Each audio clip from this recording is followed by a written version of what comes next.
It's a good one. It is. I told Annie how excited I was about drinking this tonight. So, without further ado, welcome back to another episode of Another Bourbon Show. Tonight we don't have a guest, but we are making up for that by drinking what should be a kick-ass glass of whiskey. And we do need to specify, this is a whiskey. It's not a bourbon. It's not a rye. It's whiskey. It's a sour mash whiskey. Tonight, we are drinking some Shenks. Shenks Homestead 2022, provided by that beautiful son of a bitch holding the bottle right now, Steven. Yeah, so the label, I think, is probably a 7 because I think it's one of those. It's a good looking label. Classy.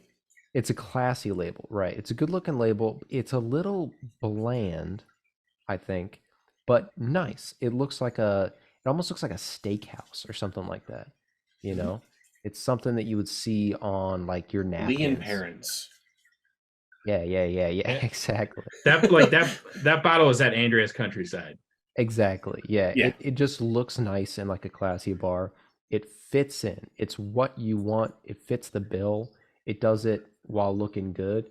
And you can easily see the year that I know my camera doesn't focus that well, but you can easily see here that it's 2022 release or 2022 release. And everything's very legible and it still looks nice. So that's why I'm giving it the 7.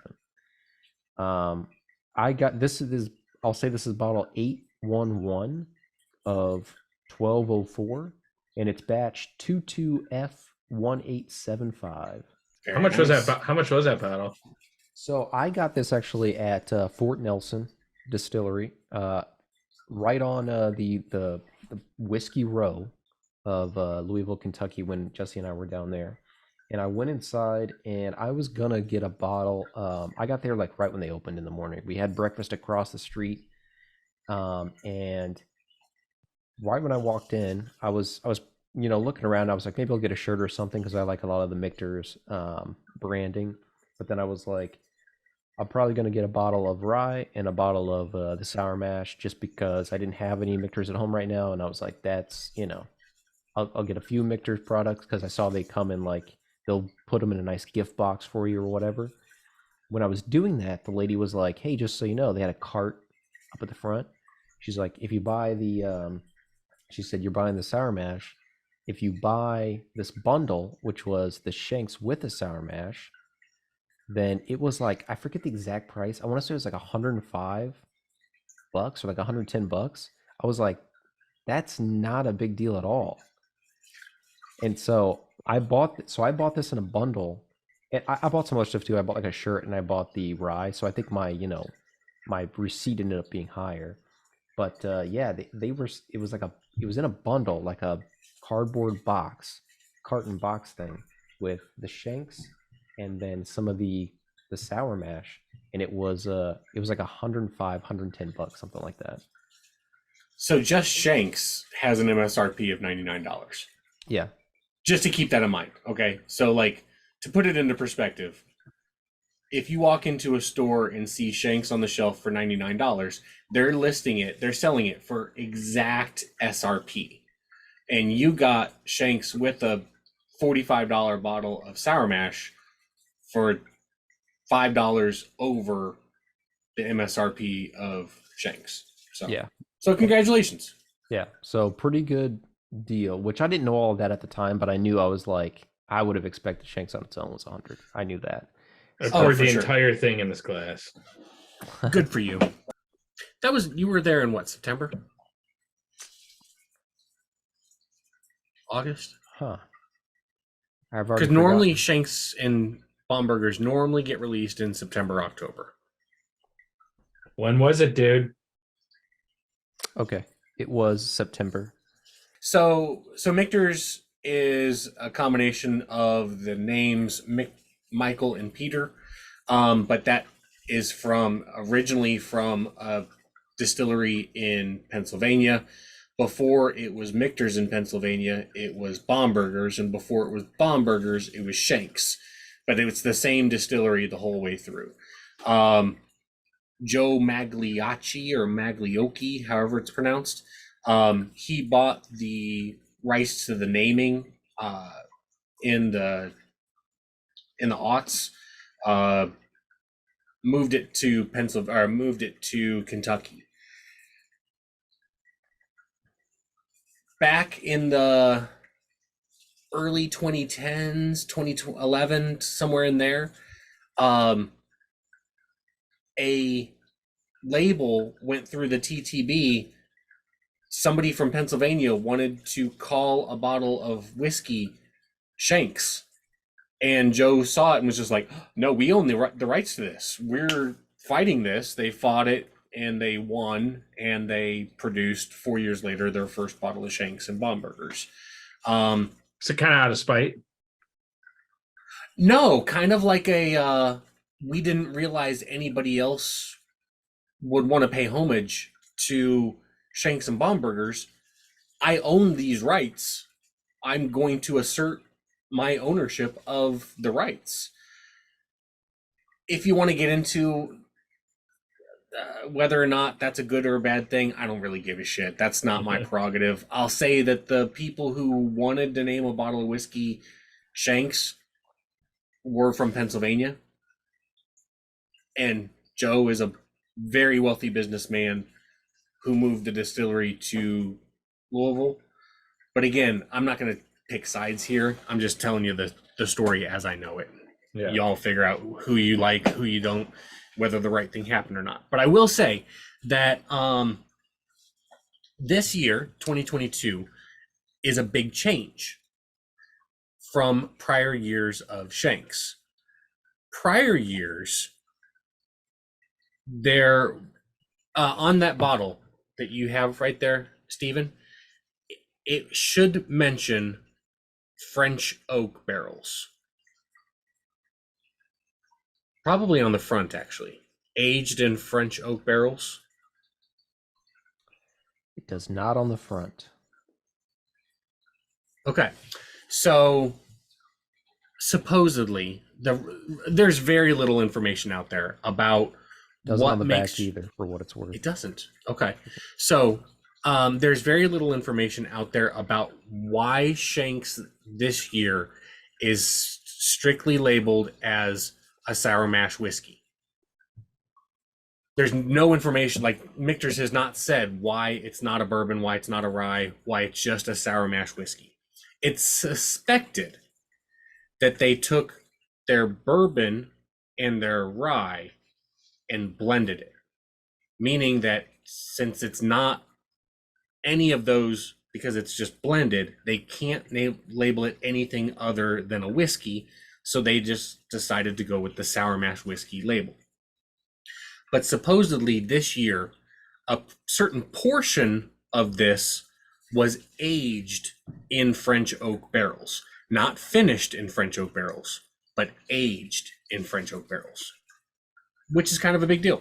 That's not something that happens very often in American whiskey and bourbon. So that's what I know. It's got a beautiful color. Oh, it's gorgeous. It has insane legs to it as well. If you Yeah, just I see swirl it that. around a little bit and then give it a second or two, just it keeps a distinct line all the way around your glass. And it's beautiful. Yeah.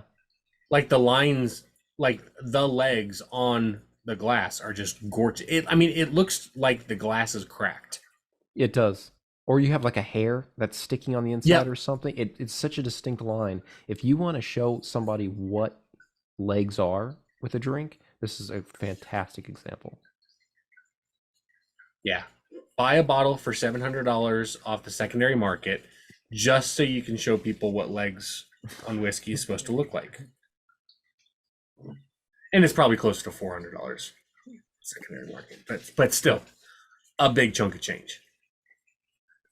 What do you say? Jump in? You have to give it a nose and a taste.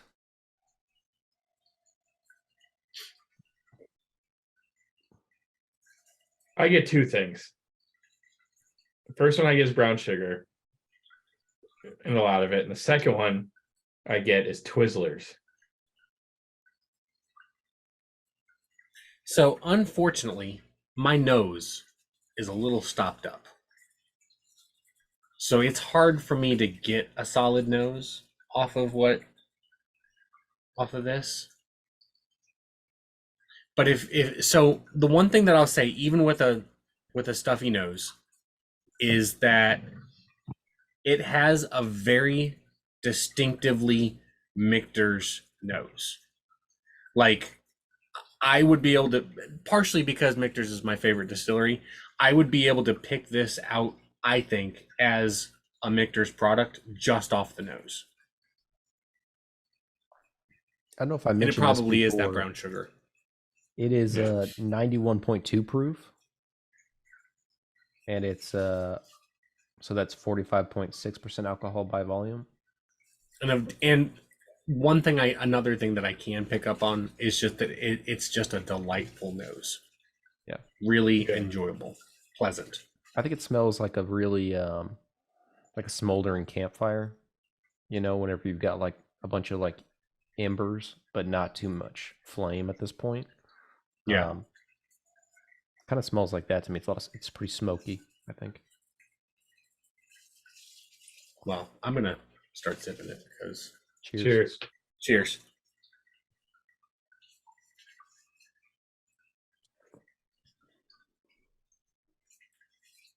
Oh my god, I love it.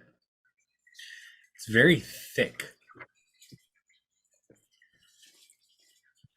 Very peppery and tobacco-y. And toasted marshmallowy. Yeah. It's like a campfire. I wish I thought of that.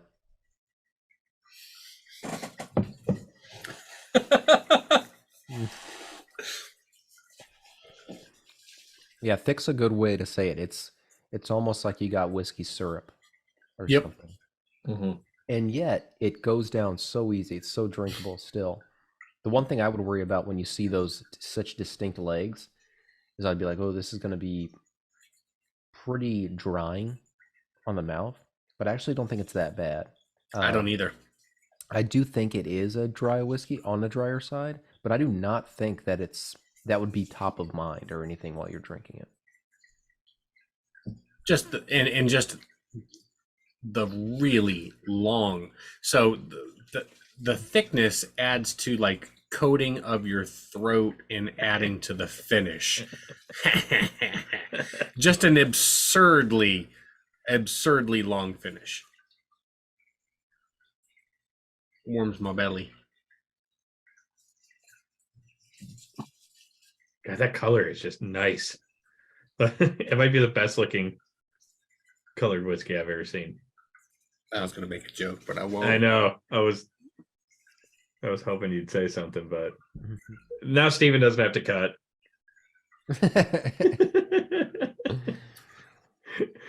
You're welcome, dude. Thanks, dude. Yeah, that's just fantastic.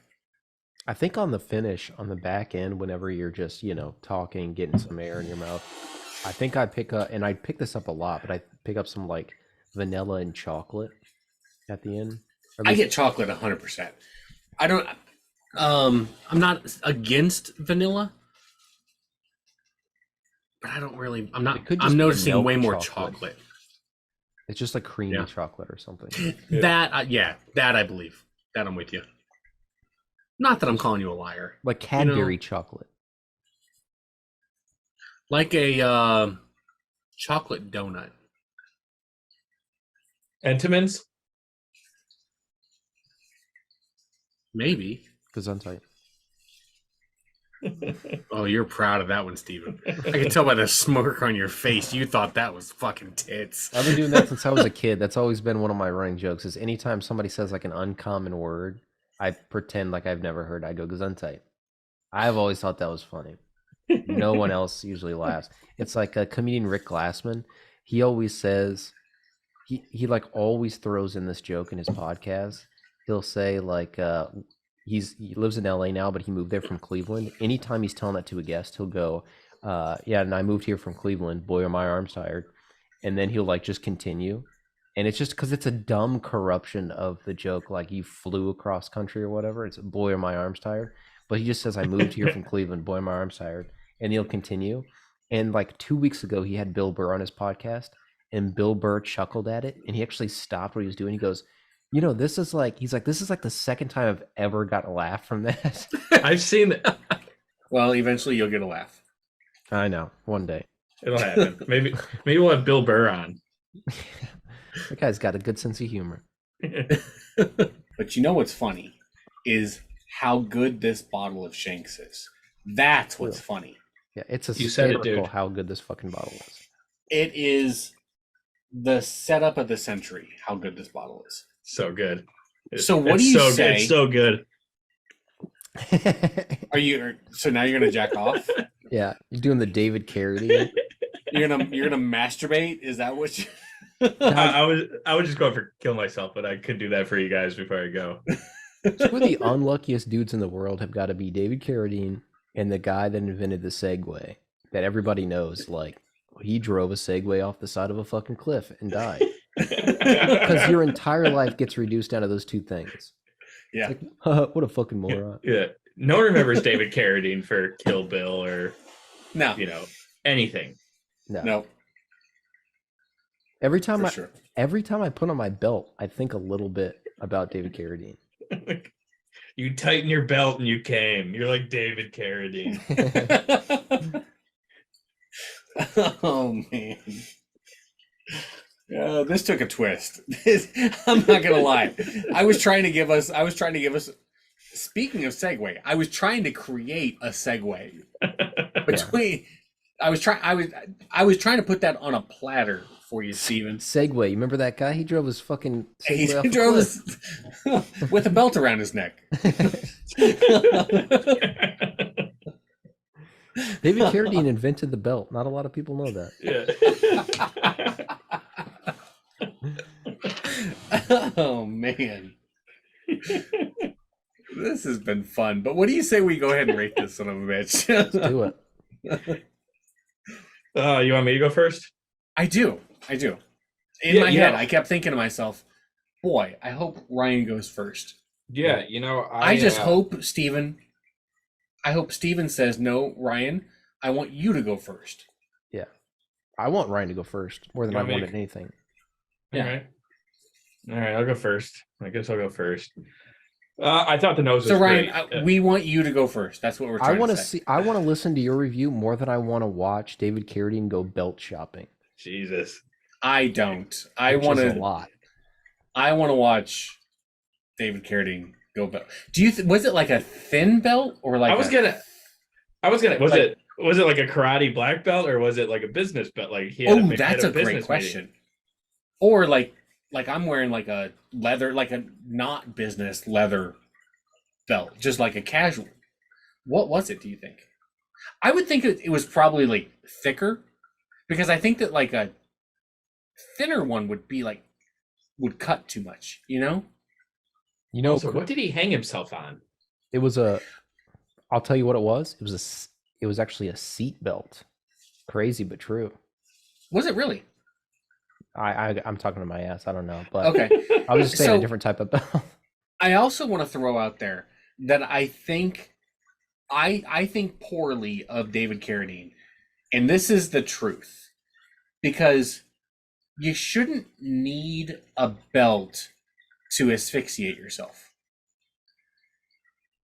If you know how to do it, you can just self-asphyxiate based on your breathing techniques. Just throwing that out there. And Michters, if you want to send us a bottle of this next year, we will give it the same respect that it deserves. Should I review this? Yeah. I think you should. Let's do it. Okay. Like I said, I think it's one of the most beautifully colored whiskeys I've ever seen. I mean, whatever blend what'd you say, bourbon in the rye and French oak barrels. Supposedly, but also really. I thought the brown sugar was very nice. I don't like eating Twizzlers, but I do like. I just don't like the texture of them, but I do think they taste good and they smell good. And the nose really reminded me of Twizzlers for whatever reason. Maybe I'm crazy. Maybe that's the French oak barrels, but Yeah, I thought overall the spice level on it was good, but it did have that toasted marshmallow.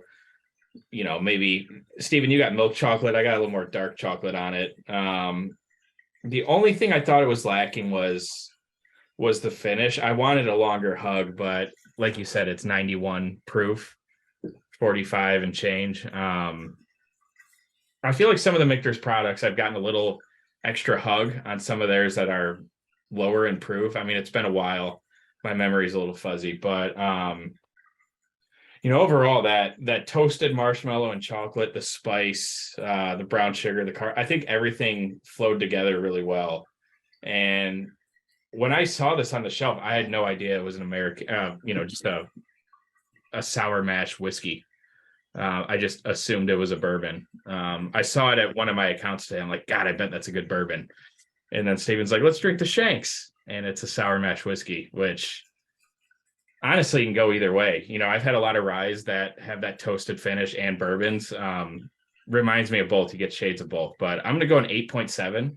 If the hug was a little bit longer, if the finish kind of had more of the shades of chocolate at the end, I think I would have given it close to a 9, but really good whiskey. Cool. May I go next? Sure. Yeah. Okay.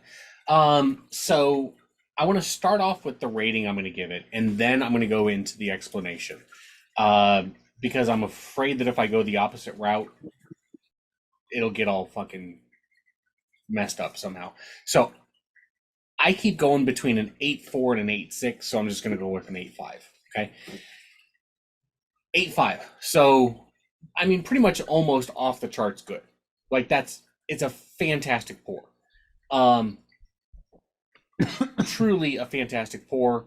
And we all know that I'm a Michter's fanboy, so that kind of adds to it as well. So everything that I'm about to say is what keeps it from being higher than an 8.5. I get some newness out of it, some youngness out of the spirit, some aspects of it that could be improved with another year and a half, 2 years in the barrel. Initially, I got a really long, strong finish, but that faded after my second or third sip, and it just didn't last as long. But again, we're talking about things that keep it from being a 9.0, a 9.5, etc., etc. So when I say these things, temper them, because this is a goddamn good pour. It's a fantastic pour. It is, if you want to sit there and sip it and break it down, and I pick up this and I smell this, and oh my gosh, this finish, and oh, is that a dark chocolate or a milk chocolate?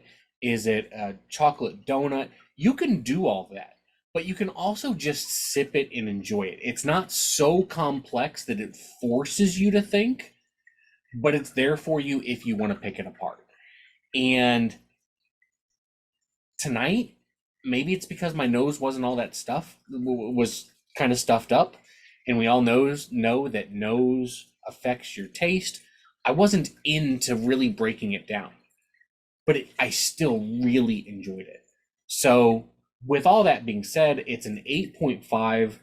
It's a fantastic pour, and I'm not big on secondary market, secondary pricing for sure, but I can see somebody dropping $200 on this bottle. I can understand that. I can see somebody dropping more than that. If you do it, and if you want it that bad, then go for it, because it's a fantastic bottle. I agree with the finish thing that you talked about, Dan. Where the first sip I had, I'm like, oh, it's a nice finish, and it sort of faded over time. Yeah. Yeah, you pretty much took the words out of my mouth, Dan, but for me, it's going to equate to an 8.9 score, because I think it just falls outside of being a 9, but to me, it's a razor thin margin. I think it's largely the finish, but I also think it's the fact that there are things that I've rated in the 9s that are, in my opinion, a little bit better for one reason or another, but they're also super available. So for for this one, for part of my rating does take into account availability a little bit, where it's like if something is super exclusive, I almost feel like it should hit every box to justify that exclusivity or to justify you going and searching it out. I think that my rating builds in a little bit. Like, I would still personally tell people, I think that a lot of the best qualities of this you can find not in the same bottle, but through stuff like Angel's Envy Rye and Smoke Wagon Uncut Unfiltered, things like that I've also recommended a little more highly. This is a different flavor profile to them, but it is similar to me to Midwinter Night's Dram that has been hot and cold for me over the years. I think that it's inarguable how good the bottle is and that it's a good bottle. But I do think that there's nights where it would fall a little flatter for me depending on what I'm looking for. And that's just not something that you find in a 9 or higher to me. That should be an awesome hitter pretty much anytime you bring it out. This one, I can see people taking a sip of this and being like, I don't get the big deal. But then you get other people and go like, that's my favorite thing I've ever drank, I think. So it really is a hit or miss, almost like a single barrel experience whenever you try it, like we talked before about Blanton's, it's like you just have to know that, like, if you just have a single pour from a single bottle, that could be good or bad, but it might not match what else you have. And that's going to be with Shenks, not even just like the annual release, but just even night to night. I feel like it may or may not hit you depending on what you're looking for. That said, still fantastic, and I give it an 8.9. Yeah, and so I want to reiterate that it is fantastic. One thing that I don't think that we hit on, depending on how you edit, enough, is that, again, we have a Michter's product at 91 proof that is just blow your mind that they get this much flavor out of 91 proof. And it, again, in my opinion, just drives home proof only tells you how fast it's going to get you drunk, not how much flavor you're going to get out of it. Because this has got an absurd amount of flavor at 91 proof.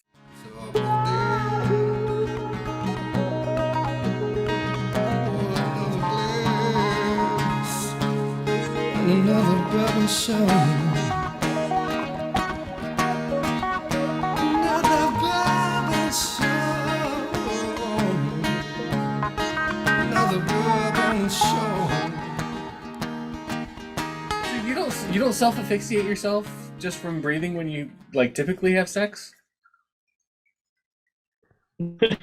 I don't know. I'll think about it next time, dude.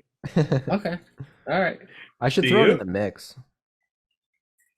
Little nipple play while you choke yourself, Dan. Fuck yeah. Well, I don't physically choke myself. It's just I stop myself from breathing. Like a sniper. I thought that was normal. Shot. I thought that was normal.